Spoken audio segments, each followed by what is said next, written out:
아이고, 저 큰일 났어요. 무슨 일이세요? 작년보다 소득이 절반으로 줄었는데 건강보험료는 그대로 나와요. 한 달에 15만 원씩 또 내야 한다는데 이게 말이 돼요?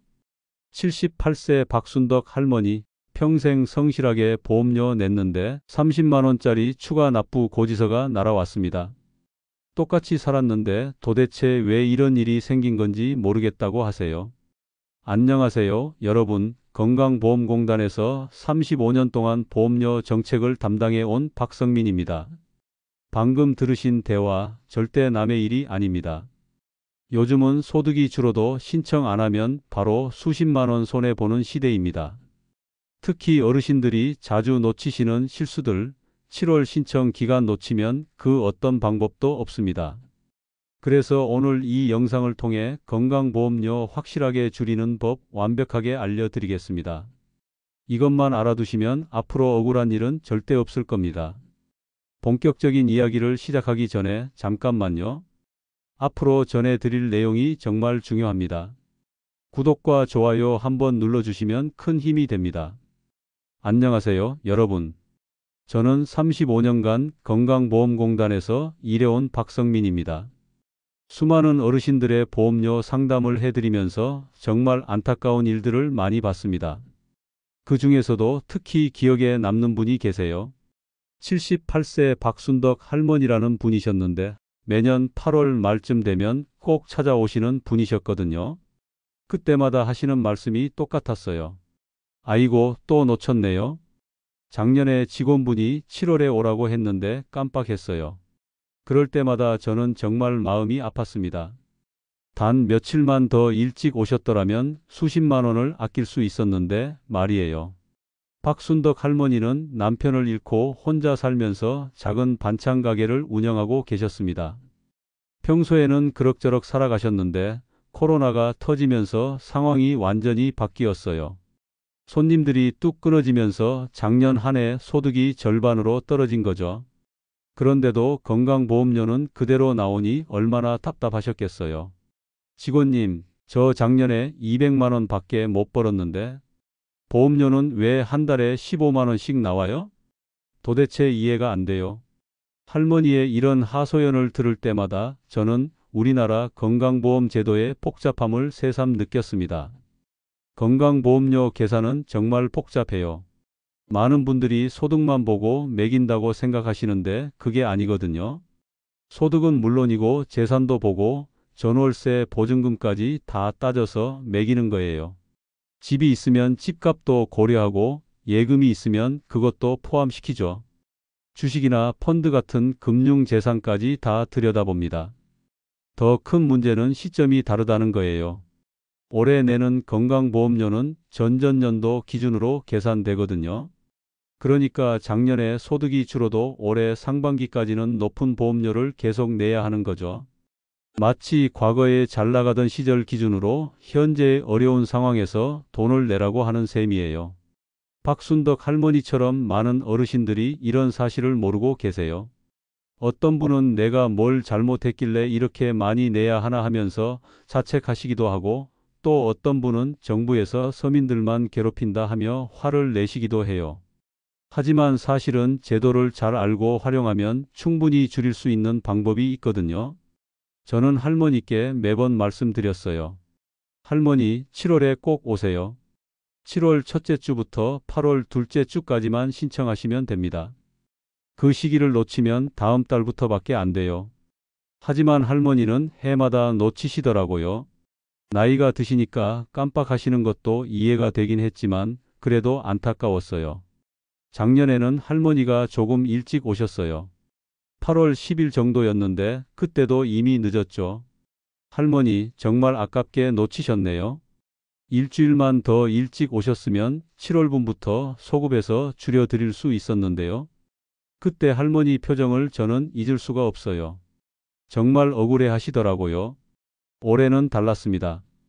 7월 3일 연휴가 끝나자마자 할머니가 나타나신 거예요. 직원님, 이번엔 절대 안 잊었어요.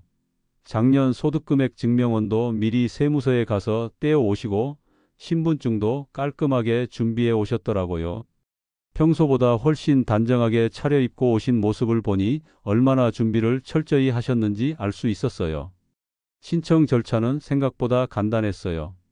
할머니의 작년 소득을 확인하고 올해 예상 소득을 물어서 서류에 적어내면 끝이거든요.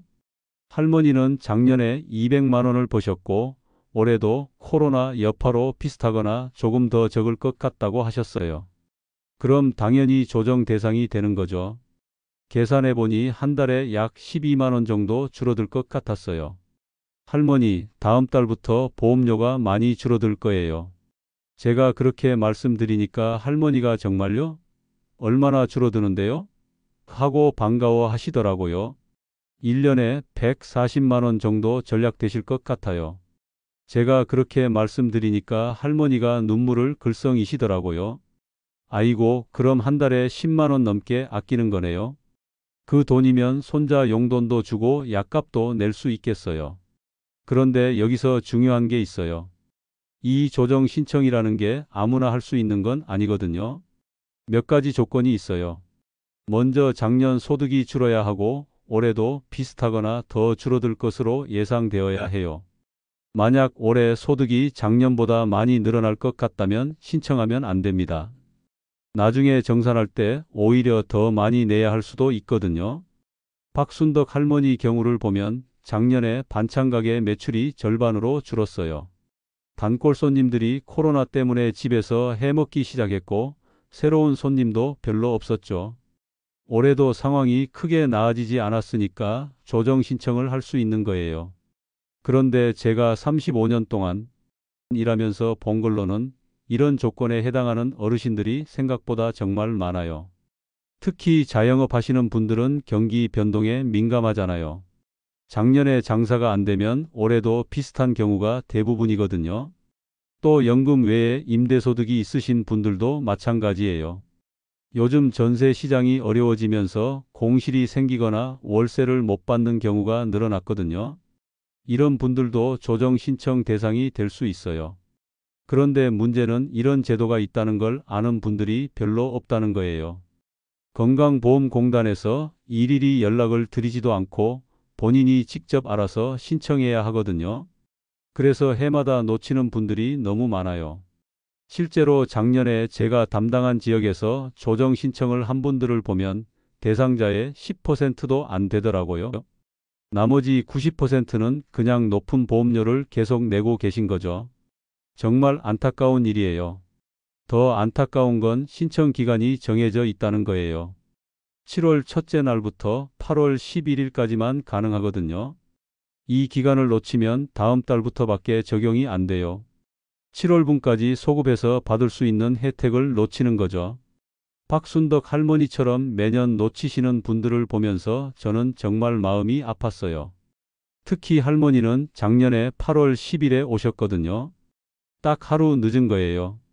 하루 차이로 몇십만 원을 더 내야 하는 상황이었죠. 그래서 저는 할머니께 특별히 부탁을 드렸어요.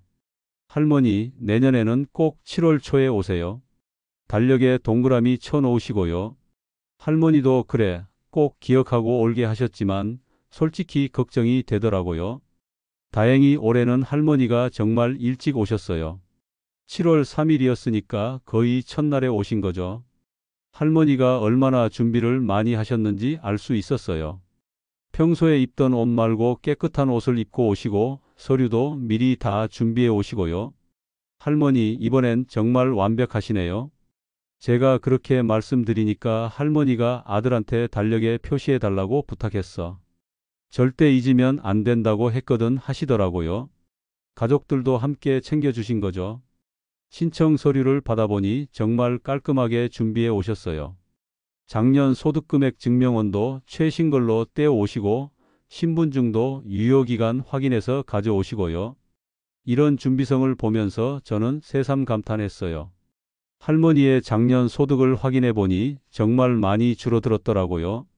전년도에는 500만 원 정도 벌으셨는데 작년에는 200만 원밖에 못 버신 거예요. 거의 절반 이하로 떨어진 거죠.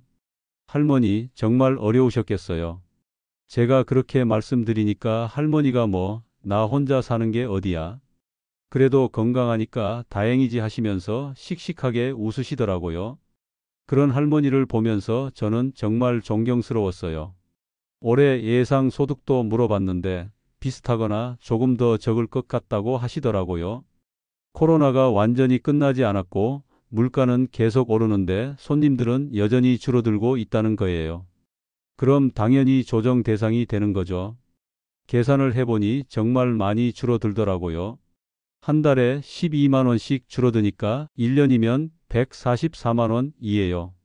할머니 같은 분한테는 정말 큰 돈이죠. 그런데 이때 할머니가 갑자기 걱정스러운 표정을 지으시더라고요. 그런데 직원님, 혹시 나중에 문제 생기는 건 아니죠? 괜히 신청했다가 더 큰 돈 내라고 하면 어떡해요? 사실 이런 걱정을 하시는 분들이 정말 많아요.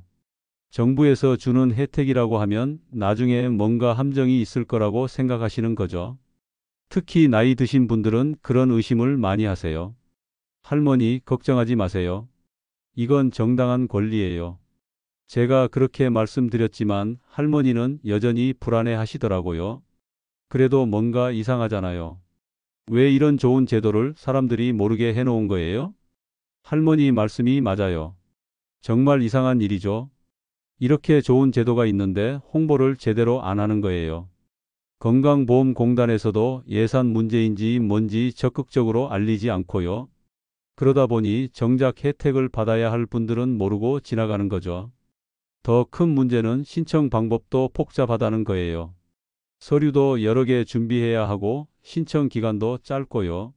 할머니처럼 혼자 사시는 어르신들한테는 정말 어려운 일이에요. 할머니, 사실 저도 이런 상황이 안타까워요. 정말 필요한 분들이 혜택을 못 받고 계시거든요. 제가 그렇게 말씀드리니까 할머니가 그럼 우리 같은 사람들은 어떻게 알아야 해요? 하고 물어보시더라고요. 정말 좋은 질문이에요. 사실 이런 정보는 주로 입소문으로 퍼져요. 경로당에서 누군가 한 분이 알려주면 그때서야 다른 분들도 알게 되는 거죠.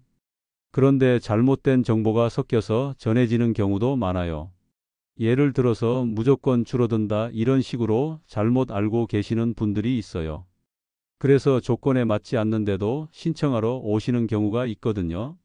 그럼 저희가 설명을 해드려야 하는데 그때 실망하시는 모습을 보면 정말 안타까워요. 또 어떤 분들은 복잡하니까 그냥 포기하자 이렇게 생각하세요. 서류 준비하는 것도 번거롭고 공단에 가는 것도 귀찮고요. 특히 몸이 불편하신 분들은 더더욱 그래요. 박순덕 할머니도 처음에는 그런 생각이셨어요. 아이고, 이런 거 신청하려면 얼마나 복잡할까? 그냥 참고 살지 뭐. 하지만 할머니 아들분이 계속 권하셨다고 해요. 엄마, 꼭 해보세요. 돈 아끼는 거잖아요. 가족들의 지지가 정말 중요해요. 혼자서는 엄두가 안 나지만 가족이 함께 도와주면 용기가 생기거든요.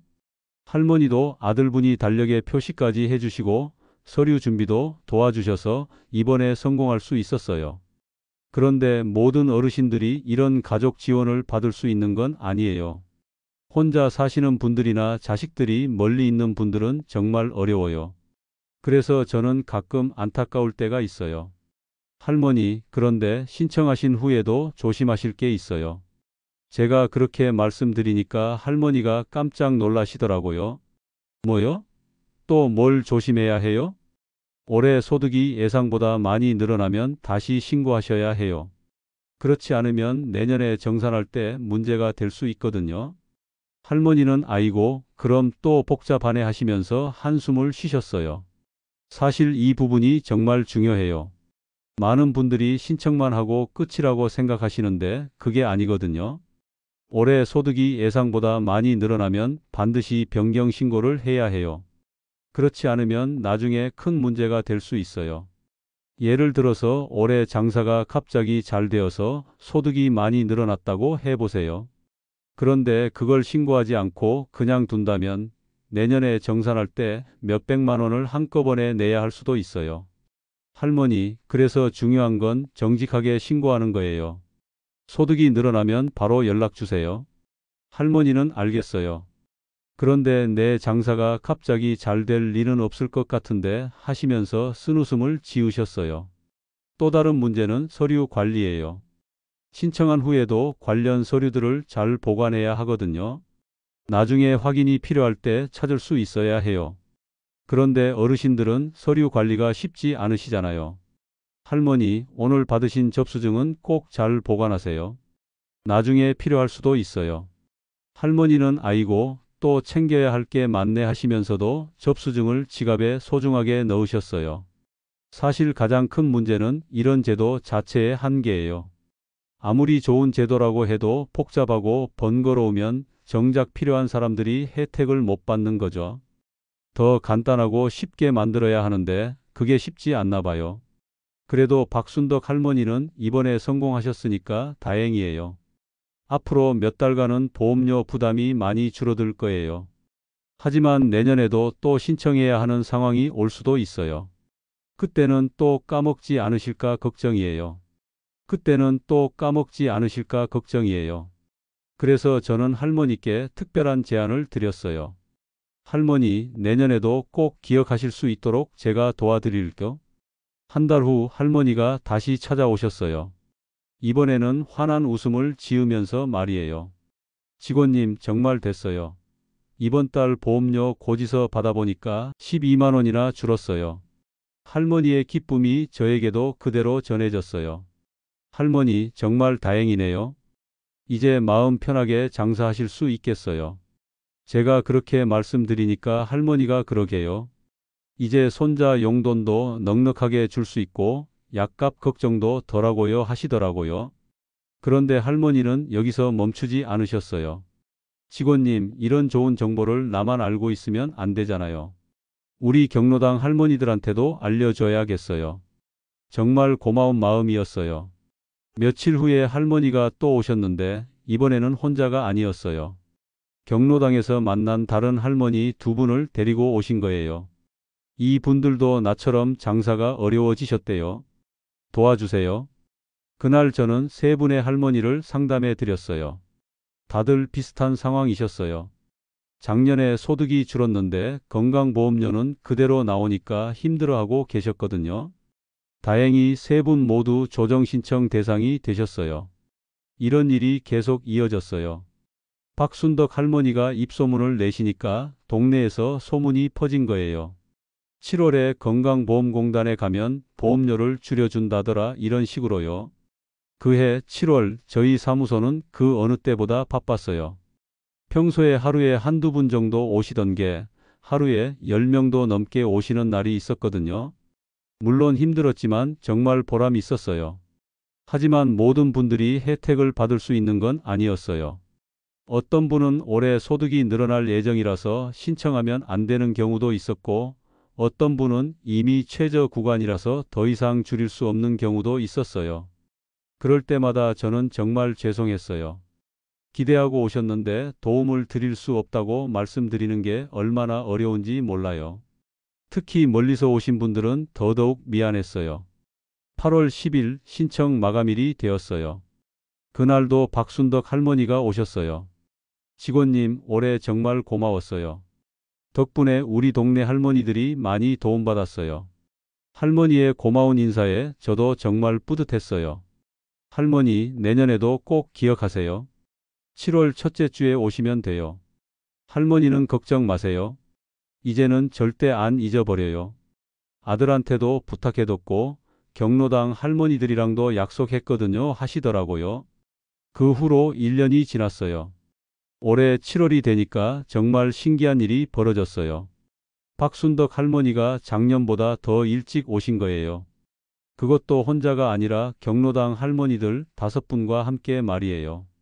직원님, 우리가 조를 짜서 왔어요. 서로서로 챙겨주기로 했거든요.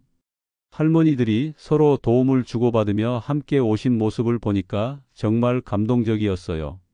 이번에도 할머니들은 철저하게 준비해 오셨어요.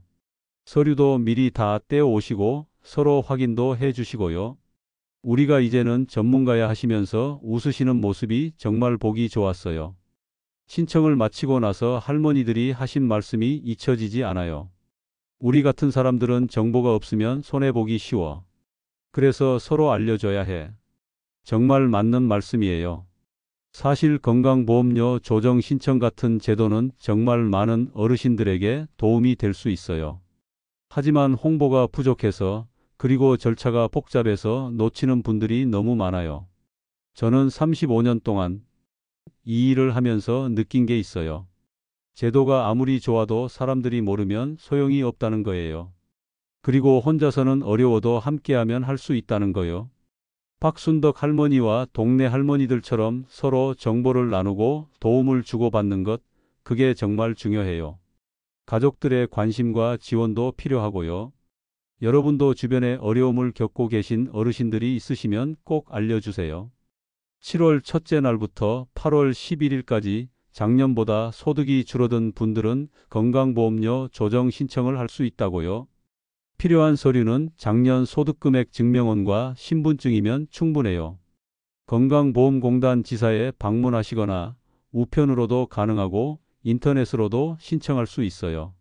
무엇보다 중요한 건 포기하지 않는 거예요. 복잡해 보여도 막상 해보면 생각보다 어렵지 않거든요. 박순덕 할머니처럼 용기를 내서 도전해 보세요. 그리고 혜택을 받으신 후에는 주변 분들에게도 꼭 알려주세요. 좋은 정보는 나눌수록 더 큰 힘이 되니까요. 우리 모두가 조금 더 나은 노후를 보낼 수 있도록 서로 도움을 주고받으면 좋겠어요. 마지막으로 꼭 기억하세요. 올해 소득이 예상보다 많이 늘어나면 반드시 변경 신고를 하셔야 해요. 정직한 신고가 나중에 문제를 예방하는 길이에요. 제시도 클로드는 실수를 할 수 있습니다. 응답을 반드시 다시 확인해 주세요. 오늘의 이야기는 여기까지입니다. 마음에 드셨다면 구독과 좋아요 잊지 말고 한 번씩 눌러주세요.